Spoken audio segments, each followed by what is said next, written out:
Hi guys! Good afternoon! So, anong meron tayo ngayong afternoon?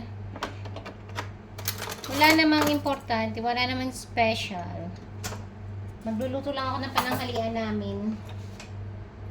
Tanghali na. Wala pa kayong pananghalian. So, for today's pananghalian ay magluluto lang ako ng pinakasimpleng ulam. Pinakasimple at pinakamabilis iluto. Ayan. Gusto ko lang humigop ng sabaw. Gusto ko lang ng may sabaw ngayon. So, ang gagawin ko, ayan, may garlic, meron din akong sibuyas, meron akong isang patatas. Kasi wala akong patola, so ang gagamitin ko ay patatas. And then, may natira pa akong ano dito. Nung umuwi ako last year ng Pinas, nagdala ako ng miswa. Ayan. So, meron ako ditong miswa. Diba? Nalagyan ko siya ng miswa. Tapos meron din akong 4 na itlog. Ayan. So, ayun ang ating pananghalian today. Yung kasama ko lang pagsaing na, so magluluto na ako ng ulam namin. Mabilis lang to. Damihan ko lang ng luya para medyo may masarap ang madaming luya kasi.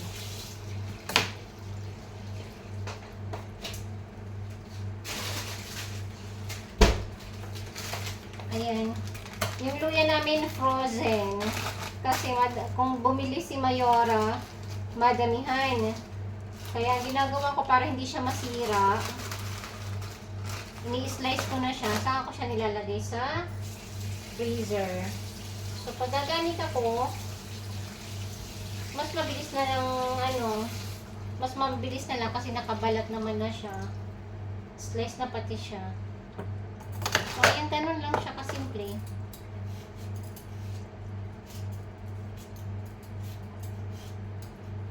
Masarap sana to kung patolang ilalagay ko. Tapos wala kaming patola. Dito kasi sa amin, pagka lalabas kami, kailangan dadami-damihan na namin at nakalista talaga kung anong kailangan namin. Malayo kami sa tindahan.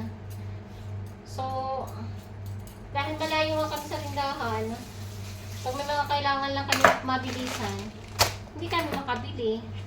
Kaya mas maganda talaga pag lalabas, bibilhin na mga dapat bilhin. Oh. Ganyahin ko lang siya. Tapos, sigarin natin maliliit.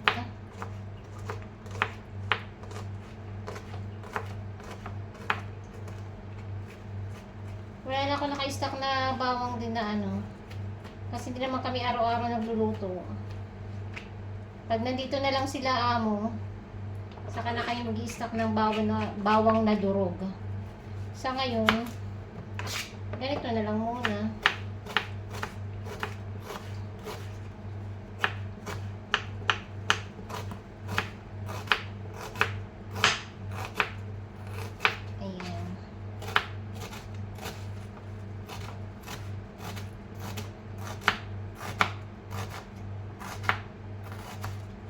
Ang alam ko sa tawag nito, sinuwam.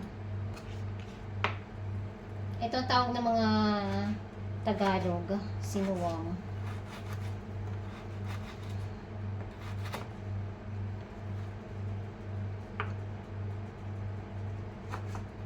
Sa atin nga naalala ko dati ang ginagawa nila dito, ganito sinuwam siya. Karning baboy ang nilalagay. So, dahil nasa Middle East tayo, hindi tayo pwede magluto dito sa loob ng bahay. Pwede naman kami kumain nun, pero sa mga restaurant lang. Pero syempre, alam mo naman, pag dito na sa loob ng bahay, hindi na yun pa pwede. Alam naman natin na bawal talaga yan dito.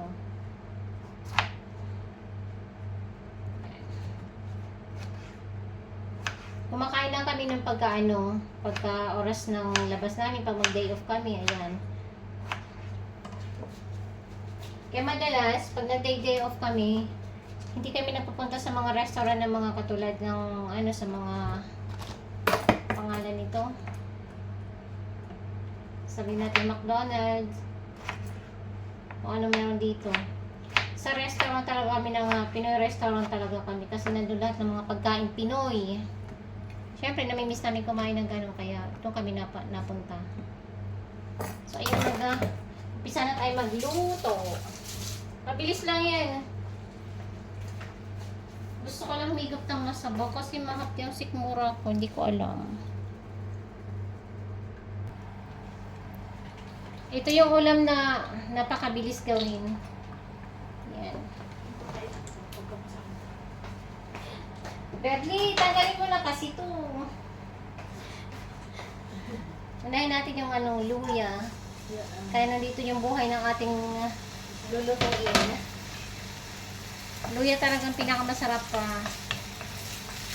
Yung lasa ng luya. Yan ang nagpapasarap sa pagluluto natin.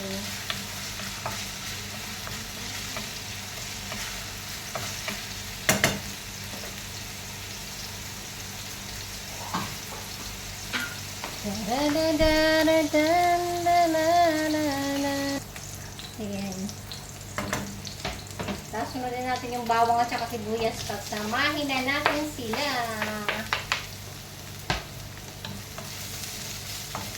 Mekos-mekos lang to. Mabilis ang mekos-mekos.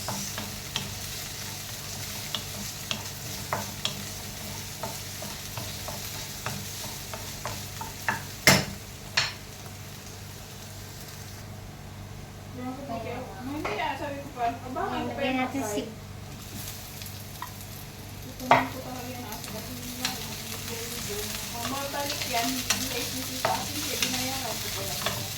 kaya nga.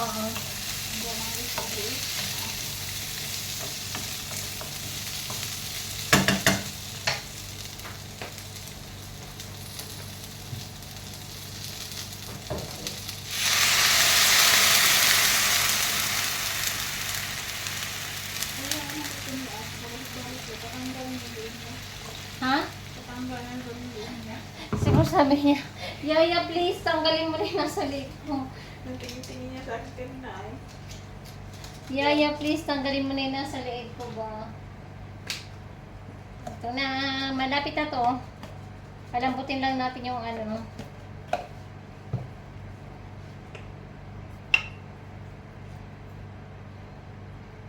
Luto kasi yung kanin. Kanina pa to? Pwede na yan.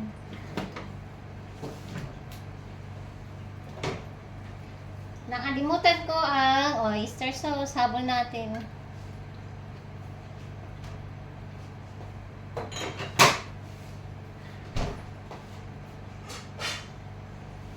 Takpan muna natin hanggang sa kumulo siya.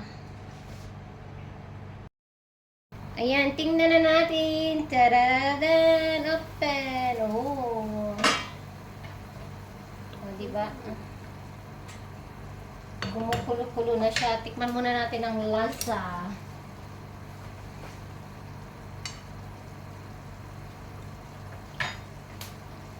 Okay naman. Masarap naman. Lasa naman siyang itlog. Kahit wala pang lasang itlog.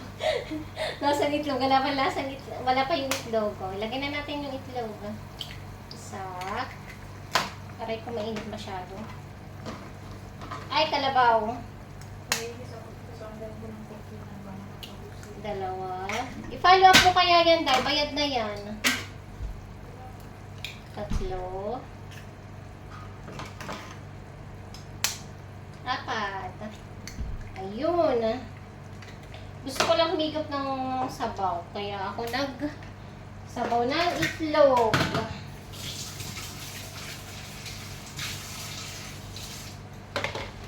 So, mabilis lang naman ang ng itlog, ang pagkaluto ng itlog. Isasabay ko na rin yung aking miswa. Pero dito sa miswa, hindi ko siya lalahatin na ganito masyado. Baka maging pansit na to. Ano ba? Nadurog na siya.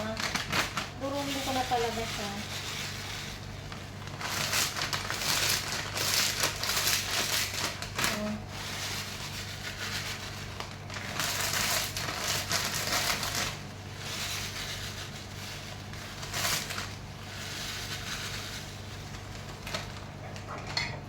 Ayan. O, di ba? Ala, madudurog ang aking ano, yung pula.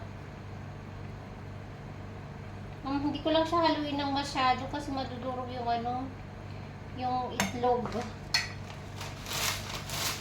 Basta may lasa na yan. Ayan. Hindi ko ubusin yung ano, yung kalahating pack nung ano, miswa kasi maliit lang naman ang niluto ko.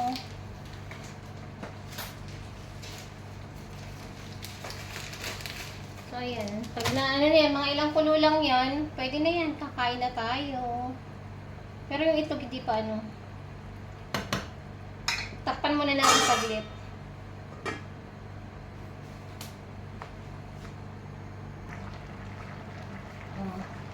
Diba?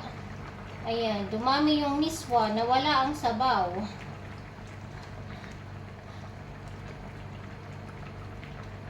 Pwede na yan, kakain na tayo. Patay na natin. So, ayan, pwede na tayong kumain. So, diba? Charan! Masarap talaga to pag miswa sana.